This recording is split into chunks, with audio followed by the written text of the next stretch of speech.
remember that. Hi, now we're gone. We're on? All right, we might need to start over. Nope, Too we're late. keeping Here we this. go. Nope, we're keeping this. All right.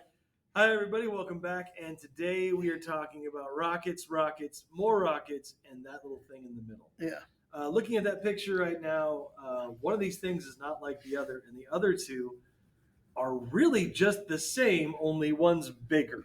And the one in the middle scared the living daylights out of most people, more people than probably the two on either side of it.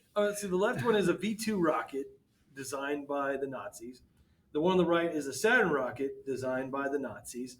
And the one in the middle is Sputnik, half designed by the Nazis. Yes. I got a horrible feeling that there's a theme in There's going to be a little theme here with what we're going to talk about. Oh, my goodness. But we're going to link the arms race and the space race because they go together. They are. They're very linked. I mean, it's we were just talking about this, security versus freedom, right? Yep. One of the big themes in Euro and APUSH, in WAP, security versus freedom. And this is security versus freedom right here. Do you use these rockets for weapons, i.e. security, or do you use them to break free the surly bonds of Earth or whatever the heck it is they usually say? And that's Sputnik and all of them, really. Security versus freedom. And this is a weird time of human history where we use the security to make that freedom. Yes. So let's start at the beginning. Let's blow stuff up. Well, I guess we can go really quick to who's going to create a nuclear bomb first. Oh, that would be the Americans. Yeah. But we're forced to it because we were almost not the first. Yeah, we were almost not the first. We cannot not be the first. Oh, that's right. So who comes up? Who gets closest first? Well, you get the Nazis and the creation or the finding of heavy water and trying to go from there. And then the Americans kind of just put this very secretive but full effort behind creating an atomic bomb and using the atomic bomb. Yep. Right? Yep. In Nazi Germany, they're working on that, but they're also working on missiles, which will become, what will become missiles? They call them rockets. Yeah. The V-2 rocket. That's Wernher von Braun. And we were talking about this. And Wernher von Braun, the head of the Nazi research facilities and stuff like that, he's like the leader that helps develop the V-2 rockets. And the thing is, he doesn't want to kill anybody. He wants to break free. He wants to go to the moon. But you were saying it really well during lunch. So why the heavy water experiments and then the rocket? Because he's got to. Yeah, he's got to remember, if you're going to do anything, you have to be a member of the Nazi Party. So he has to keep doing things that will appease, if I can use that word in a sense, is to appease what the military machine, the military industrial complex of Nazi Germany wants, so he can continue doing his research into other things.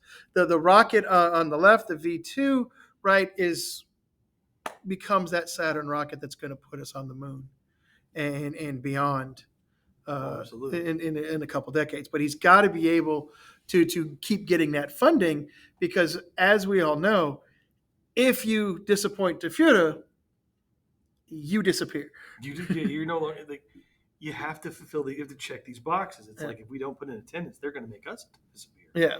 So we've got the rocket, we've got the design, but the Americans come up with the atomic bomb first, and it is, it reads like a flippin' science textbook of geniuses. Oh yeah, coming in here. So we've got that, we've got the bomb, and then what happens between the time we drop it, the time the Russians acquire it? I don't say invent it, I mean acquire it because they stole it. Well, they actually steal it, they pay for it, and we kind of a little bit of both. A little bit of both. A little bit of both because remember, a lot of stuff was actually getting published in Popular Mechanics magazine. And to be fair, all this stuff was in there. The theories and stuff were all in science journals beforehand because no one was looking at the military applications. But if somebody else is doing it and you can get your hands on their ideas and their designs, there we go. I mean, it's already there. Yeah. And it is the Cold War, so spying and espionage is right off the thing. Well, we get the atomic bomb, and then we get the hydrogen bomb. And then you have all of this interplay of who got the best scientists out of Germany. We did. Right. right? So it's our Nazi captured scientists in the United States against the Soviet Union's Nazi captured scientists, and who got the better ones, and who quickly can kind of show off what's going on. Because with the Cold War in the 50s, with Eisenhower, Khrushchev, it's a lot of bluster. Yeah. Yeah. Is that a good word to use? It's a lot of bluster, but it's a lot of you said it too. The PR bluster. It's I like to think of it in this case. It's WWE. It's the old Macho Man, Randy Savage, Hulk Hogan stuff. Yeah. It's Khrushchev and Eisenhower. Oh, brother, I'm gonna take your country and I'm gonna wreck it, and it's stuff like that. And it's this bluster. It's big because everyone loves that big because we're both showing off. They're not gonna do anything until the appointed time. But what we need to find, at least from an American perspective, is a cheaper way of doing it. Because remember the Strategic Air Command. Yes. We constantly had bombers in the air with nuclear bombs on them flying around the globe 24 hours a day. Always we had around. all what we called SAC bases all around our friends and allies around the world, and they had to find a cheaper way of doing that. And safer. Remember, there were a couple of times we misplaced bombs. Yeah, off the coast of Spain and South Carolina. Sorry, South Carolina. Are we though? So we've got the Strategic Air Command's not working out, so we got to find a way to do a payload, which that leads to the development of the Intercontinental Ballistic Missile. The idea of a rocket-powered boom. Yeah, and then what are you going to put up in space? And that becomes this argument of space race. And all of a sudden, to make it more commercial, more user-friendly, more public-friendly, let's go to space. Let's put an artificial object in space. That's why they're called satellites. Yeah. Everything that orbits a planet is a satellite. Yeah, so let's put one up there. Except for, well, we got beat by the Russians. This is the thing that blows our minds. We are one of the, once again, resources. We are the most resource-rich country on this planet, and we were beaten by our rivals who are communist, and not just regular communist, not like the fun communism with the big beards. We're talking little mustache Stalin communism, which is mostly a totalitarian dictatorship. So we are beaten into the air, and we lose our minds. Yeah. Well, the other thing was you could see Sputnik's orbit. Because it's a low Earth orbit. It's not right up there. It's a low Earth orbit, so you could actually see it crossing the night sky in America. And you see it there in the middle. It's the size of a basketball with all these tentacles sticking off of it, and it beeps, and away it goes. And you have this up there. In America, this creates, like Mr. Scherzer said, a fervor, right? There's this fervor of, oh my God, we're behind. All right, so let's now finally fund math and science in high schools. Let's create something called NASA. And can we get something in the space? We got to do it fast because we're behind. We got to catch up. And surely, once we've gotten up and done this stuff, once we put in the STEM programs, all this stuff, we are going to be the first ones to get a man in space. And we tried and we pulled our resources and we were totally beaten again. Oh, they put up Sputnik 2. We put our first one up. Yep. They put the first creature in space. They lapped us. They put a creature in space with Latka the dog. Yuri Gagarin's the first man in space. 64, they put a woman in space just to show off. They're the first ones to put a 2-man crew in space, right? This is going on through and I've skipped over a little bit here, but now we're kind of in the mid-60s, and the Soviets are still in front, it seems, of the Americans. But a couple of things have kind of changed along the way. Okay. One, we have this pledge by President Kennedy makes this pledge that we're going to make it to the moon by the end of the decade. By the end of the decade, we'll put a man on the moon. And he does it in 61. So now we got what, like 8 years, Yeah. right? 8.5 years to get this done. And two, they put Wernher von Braun and that crew that was making missiles, and we kind of looked at him going, why were you making missiles for the Nazis? And made him, just let him focus on those rockets. Which is amazing. So the question becomes, how can he be so sure we're going to get there in 8 years? The speech also goes on, we choose to go to the moon not because it is easy, but because it is hard. And it's like, yeah, You ever wonder if he told the scientists he was going to say that, or if they're just listening, going, "What? Yeah. What?" Hey guys, we got work to do. We're in so much trouble. Yeah, we're in so much trouble. But von Braun's been tinkering with the V2 rocket for decades now. And he's figured out where the problem was, and he's figured out the propulsion system. And he says, look, can we do the accent? Look, guys, says Werner von Braun, the German scientist, we're going to attach you to the top of this giant rocket, and then we're going to shoot you into space. And the beauty of humanity is three guys are like, yeah. Seven guys. Seven. The original astronaut, the original crew was the original people were original astronauts were a group of seven, right? We pared it down to three, but everyone's like, yeah, that sounds like a great idea. Yeah. And this is a strange departure, though. We are at a time when we're really threatening global nuclear war. And it's not really there. It was like 62, right? 62 is going to be the Cuban Missile Crisis. 62 Cuban Missile Crisis, right? There's this height of mutually assured destruction. Yeah. We talked about it in an earlier podcast, right? We're 7 minutes away from the world explosion blowing up. And at the same time, we got guys in Florida and in the Arizona, New Mexico deserts and in a little coastal town called Clear Lake off the coast of Houston going, we're going to put somebody on the moon by the end of the decade, if not sooner, right? Let the Russians have their little Yuri Gagarin and Valentina and that crew, but we are going to pass them at some point. And when we do, they won't be able to catch up. So then it becomes the capture is then the moon. Why the moon? I mean, granted, it's the original satellite, but the moon just seems to be is there any other purpose besides just a giant flex? Look upon us, we have touched the moon. Well, think about it, right? A satellite is just in Earth orbit. Yeah. How do you get to the moon? Oh, you have to go 200, it's like 200. And you got to break Earth's orbit. And you got to figure out the math and the propulsion to get out of Earth's orbit. And then you get into the moon's orbit. Yep. So you can kind of stay around it for a couple of Which you trips. got to calculate whatever haven't been there. Yeah. So that becomes the challenge, right? And that's why it's hard, right? It always struck me as weird. And I know I'm dedicating time to this. It's such a concept.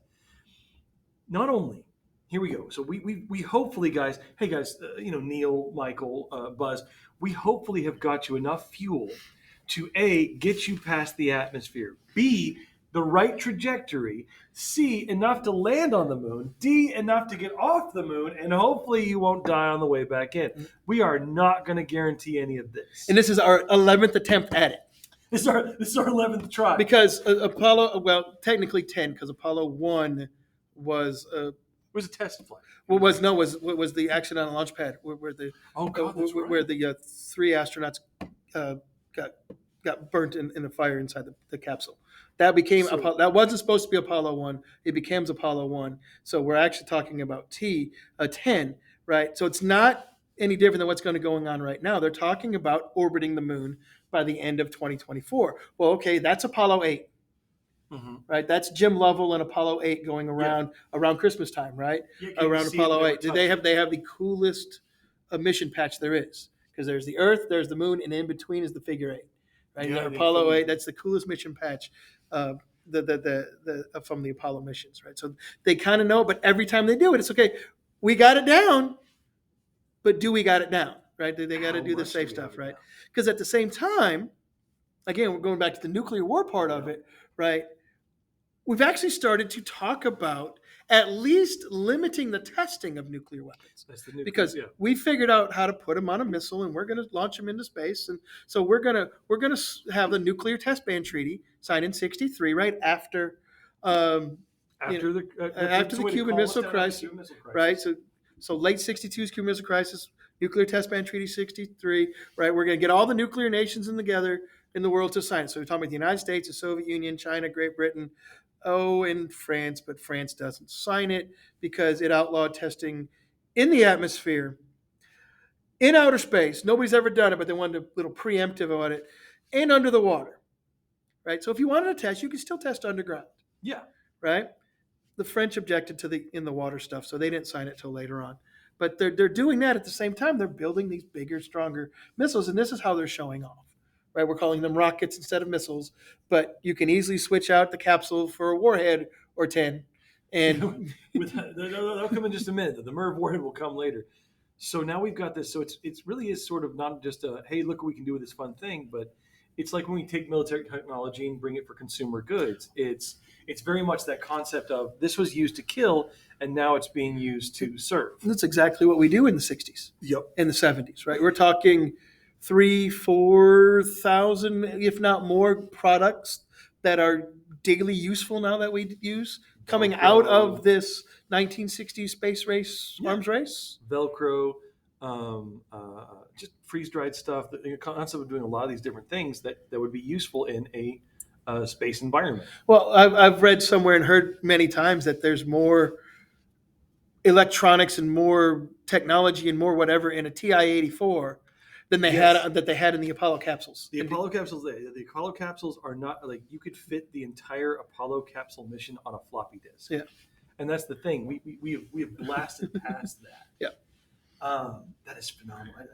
Like kilobytes. They were phenomenally excited about kilobytes of data. And they're still using abacuses and slide rules and everything else to figure stuff out. That's right? what I love. Check my math. Well, they're checking their math old school wise, right? Yeah. They're doing out whether it's the men you see in the movies, whether it's the women behind the scenes that finally got a movie made for them, right? But you have all these people double, triple, quadruple checking everybody's math, and if everybody signs off on it, the astronauts are really, really comfortable with that because they got all these really smart people, but that's been in charge of everything. We're good with that. That's protecting the lives here. It's a concept that we didn't just bet on the computer knowing it and stuff like that. No. And I think that's one of the big problems near the end of the space race and the arms race is we're giving up more and more control to automation and the idea that there's not a lot of checks to it. What stopped the Cuban Missile Crisis from becoming a thing that destroyed the world? One Russian sub commander saying no or niet. And so you get these ideas that the human factor is a major factor. And maybe that's why we're not focused so much on space today is we've taken away so much of the human factor in a way of saying like, all of these weapons are automated now. We're going to drop it on you manually. Someone has to release the catch on the Enola Gay to drop the atomic bomb I pressed a button. There's already a thing programmed in. Oh no! Every terrifying movie. Once we've stopped, we can't stop it. Where do they fly the drones from? The drone pilots are in like Missouri. I had a student that's a drone pilot now. She sits on a lazy boy with an Xbox controller. Like in Missouri, flying over Pakistan and places like that. Yeah, with spy drones and Reaper drones and that technology comes out of this, and that's the space race and the arms race kind of merging together. So you want to touch the moon, or you want to blow stuff up first? Or threaten to blow stuff up? Oh, we're always threatening to blow stuff up, right? We're always threatening to blow stuff. That's why we have the nuclear test ban treaty. But would you say, here's the question then, would you say that touching the moon was basically the end of the space race? That was the finish line. That becomes the finish line because that's the mark that President Kennedy put out there. Mm-hmm. President Kennedy had the bold faith to claim, we are going to the moon by the end of this decade. That means he's got enough trust, enough faith, enough confidence in the people that are currently in NASA, and NASA's going to hire after he makes that claim to be able to get it done. Right? There's a bold, so that becomes it. Because if you think about it, right, Apollo 11, Apollo 12, 14, 15, 16, 17. That's it. We end at 17, right? You only make like 6 trips to the moon. Right? There's only been 12 guys that have walked on the moon. Yep. Right? And then after that, and every time it happened, the TV ratings always dropped off from the launches, from the arrivals. We lost interest in it, right? It's the moon. Who cares, right? That kills me. And then you get this whole kind of the renewal in the late 80s the late 70s, the early 80s with the revival of the shuttle program. Here's this big, massive glider that we're going to use. And it can go back and forth all the time. We're no longer using the rockets like that. Yeah. It's no longer the capsules. It's the big kind of thing because now we have this new idea of, well, not only can we go up there, we can now set up something to have a permanent. We can stay up there for weeks. What's the thing that's revitalizing NASA right now is the 2024 mission to make a moon base. Yeah, which weirdly enough, the Orion capsule now looks a lot like the Apollo capsules, but instead of 3 people, they're going to put 4 in. It's got the same look, same design. It's going to be shooting off a rocket. And it's not going to be a shuttle. How strange that it kind of comes back around. So we touch down on the moon, and there's that great story about Michael Collins begging Neil Armstrong to be like, dude, just say, what in the world is that? And cut off your mic. And it's if you read the transcripts, if you ever get a chance, whoever's listening, just read the transcripts of the flight. It is 3 knuckleheads in a capsule being goofy for 3 days. Look how crazy, brave, nutty, strong you got to be to do that, right? Oh, absolutely. Because 8,000 different plus things got to go wrong. But at the same time that's going on, right? We got a new president, and President Nixon's in charge now, right? Oh, yeah. And there's a new thing kind of being developed by the U.S. military called a MIRV, multiple independent reentry vehicles. And we're not telling anybody this. So real quick, explain more about what the MIRV. Oh. Multiple independent. Multiple independent reentry vehicles. In What does other that words, mean? we can put more than one warhead on a missile. So we can hit multiple targets with one launch. Now, we're not really telling anybody this, what's going on. And the arms race is just how many now missiles do you have, and what other distances? Do you have long range missiles? Do you have mid range missiles? Do you have ICBMs, right? And how many do you have? And that becomes the big number because it's the big showy thing. Once again, yeah, we've gone back to the threat of everything. Yes. And it's not, and we're counting even stuff from from our old stores in the back. Yeah. We're counting everything we've got. We've got thousands, and they've got thousands, and we're doing this, and we're trying to make them more efficient now, because we realize that one of the ways to stop our enemy is not necessarily to stop the creation, but to limit the number. So we're going to start talking about. We're gonna have what is called the SALT Treaty, the Strategic Arms Limitation Talks. SALT. The agreement here is with numbers of missiles. Oh. We're gonna cap the numbers of missiles, and that means if you're over this number, you have to destroy missiles. Okay, we can destroy missiles all day long. And when we sign this treaty, when I say I'm talking the United States here, it looks bad for the U.S. because the Soviets have way more missiles than the Americans do. So when Nixon signs it, it looks like Nixon signs a treaty that kind of puts us at a loss. And then Nixon introduces the world to MIRV. Which, right? Once again, that's why they call him Tricky Dick. Yeah. I mean, he's going to keep it quiet because what he's going to set up then is SALT II. So when Nixon introduces the world to MIRV and says, hey, yeah, they got more missiles, but we have more nukes. Because we count nukes as the warhead, not the vehicle to get it there. The missile is just a vehicle, right? The missile can't cause much damage. It's the warheads, the fact that we can launch one missile and take out 3 towns. Which is a terrifying thing because then you have a completely different target spectrum. Yes. Which is a scary, scary thing. So he's going to call for SALT II. Yeah. Well, the Russians want to call for SALT II. Yeah. Whoa. But it's all part of to me, it's all part of that Nixon realpolitik ploy, right? Coming from a position of power. Let me show you the power I have now. Now you have to come ask me, right, to get out of that stuff. Going back, him and Kissinger in this realpolitik power scheme is, I'm going to say, beautifully played in the early 70s there. But he gets this negotiation to happen for SALT II, where they're actually going to try to talk about limiting warheads. Never really happens, but that eventually sets up. Start. Yeah. Well, it sets up the INF Treaty. Sorry, the INF. So the INF Treaty. The INF, the Intermediate Nuclear. Whatever. So right. This idea of limiting. This is an educational podcast, yeah, by the way. The idea of limiting medium range missiles, right? This is going to be. So why medium range? Europe. It's the missiles that are in Europe. It's the missiles sitting in West Germany. It's the missiles sitting in Poland. It's the missiles sitting, in Great Britain. It's the missiles sitting in the ELL nations, Estonia, Latvia, Lithuania, right? It's those that go 500, 600, 700 miles, and they don't need to get into an orbit. It's almost harkening back to the old V2 rockets, where they don't need to get into a low Earth atmosphere. They can just go, but they can go a heck of a lot further than they used to. So we're going to limit be more accurate. Ones. So we're going to limit the intermediate ones. So what do we do about the short range and the long range? Now we got to work on those. SDI. The Strategic Defense Initiative. The idea is that, well, now that we've got things in space, now that the long range and short range ones tend to go out of the orbit and then come back down the Earth by using the Earth's rotation to their advantage to get there faster. What if we put a satellite in there that triggered them to go off? Yep. And so we have a satellite in there called the SDI, which I love it and you love it. It's nicknamed Star Wars. Nicknamed the Star Wars. Reagan's president, movie It's the star, 1980s. and he calls the Soviet Union the evil empire already. Yep. It fit right in. The press dubs it Star Wars. I think Reagan might have used the term once or twice just to have keep fun with going. it.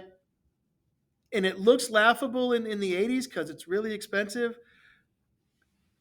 And the Soviets have to look into it as well.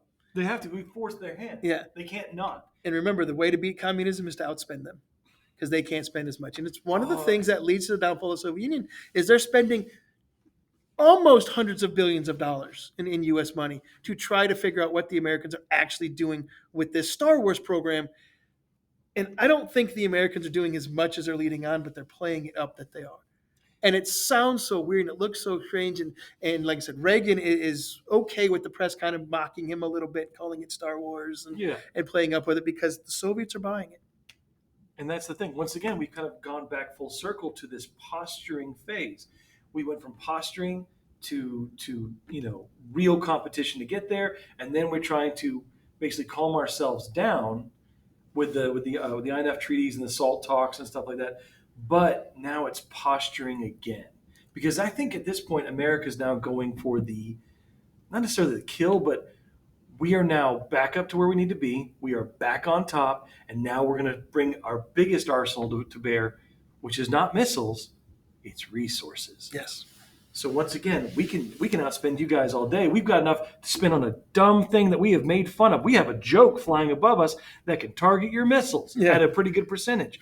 So what happens now is we've got all that, and we're waiting for a way to break in. So then we've got Gorby coming in, and Gorby wants to open everything up. Yep. And so what happens with that is the resources take over. We no longer have to outbuy them. We have the resources. We have the resources. Yes, to do what we need to. And then the twist in history becomes when the American public, the American government doesn't care much about outer spaces anymore, right? Yeah. We love the Hubble telescope. We love the pictures. Oh, yeah. But when we stop the shuttle program and we still need to send astronauts to the International Space Station, who's launching them into outer space for us? Ah. It's the Russians. Who do we got to ask to send our astronauts to the International Space Station? Right? The International Space Station is NASA mission control and the Russian mission control, right? Basically sharing depending on where it is in the rotation of the Earth. But for Americans to get there, for the longest time, they had to go through the Russians. So where do you think it's going to go from here, projecting wise? We've got this new mission going to, well, actually, sorry, START. Talk to me about START real quick. The reduction now. Oh, where we're actually going to, with INF was the first time we actually got rid of warheads. So this is a continuation of getting this out of the way because we realized MAD's not going to work. We realized that's not going to scare. And some of us realized that maybe the scarier thing is a dirty bomb instead of a nuclear bomb. Right, just something that's small and targeted, other than these big monster ICBMs. It's going to take 30 minutes to get here. Yeah, right. So we've gone from there. We've got the space was a kind of a fascination, and then it became part of the whole weaponized program. But now it's a way for us to come together. Yes, because you have the International Space Station, you have the European Space Union or whatever it's called. I apologize if I get it wrong, but the Soviets, the Japanese. The Chinese now have launched things into Mars. So all of that is starting to play out. But the other quick thing is, remember, we're privatizing space now with SpaceX. Oh, yeah. Down here in Texas, we got Elon Musk and trying to get back home to his Martian people. But I'm convinced. We're joking. Don't sue us, Elon. He's never going to listen to it. But I'll tell you this, it's weird how everything keeps going back in full circle. Yep. It's this fascination with space and this giving up of space, fascination and giving up. But in the end, freedom versus security, and now we're kind of looking more towards freedom. Yeah, because before it was security, right? We got to have more than them. They got to have more than us, and it creates that big bond. And Now it's leaning the other way because we're excited because we're going to go back to the moon. I'm excited we're going back to the moon. Whatever gets me my X-Wing Starfighter, I don't care. Honest to God. At that point, I don't really care. I just want my X-Wing. But thank you for listening, and we'll catch you next time. Talk to you later. Let's see where I don't know where the thing is. Oh, there it is. All right, now we're saying goodbye. Now we're saying goodbye. If it's not over with yet already. This is why I'm smart.